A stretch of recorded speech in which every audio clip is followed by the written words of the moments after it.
What do you do when you find out your brother is a serial killer? It's 31 Days of Horror and it's day 16 and we are watching the movie Found. Coming out in 2012 with a super low budget of $8,000, this feels like a college student film project. The story follows Marty, a young kid who gets bullied in school, but he also has an older brother with a dark secret. He also loves to draw and is working on a graphic novel with his friend. For most of the movie, we just see him going through his day-to-day life, like sneaking through his brother's room, drawing comics, and going to school and dealing with all that. It's kind of like a mix of coming of age story with horror. Ever since Marty finds the head in his brother's room, he tries to figure out what he's really up to. Marty is also a big fan of horror, so when he goes to the video store, he tries to rent the movie Headless, but the tape is actually missing.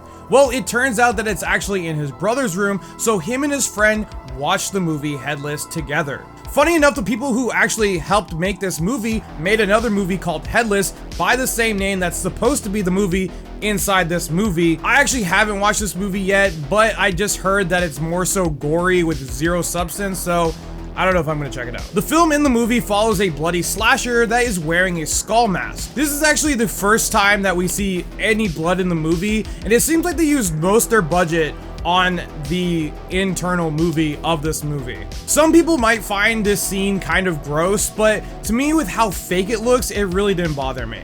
After Marty watches Headless, he thinks that this movie is what turned his brother into a serial killer. Marty's friend is also super annoying in this. Later, Steve actually finds out that Marty knows, so he goes to confront him. Marty then asks his brother why he does this, and he does tell him, and I think this is one of the very few times where a killer's reasons are actually racially motivated, which I always thought it was weird that this topic is normally shied away from with movie villains. Like, they do such heinous things, but doing that and being racist is like the one thing that's like off the table. I'm glad that Marty finally does stick up for himself in this movie, even if it causes his family to fight later in the film. You do kind of want to like Steve because for the most movie, you never really see him do anything bad, and he does stick up for Marty at the very end after his father hits Marty. So you kind of want to be like, yay, but then you remember he's racist and a killer and you're like, never mind. But the ending of this movie takes a big turn and becomes deprived and haunting. The things that Steve does,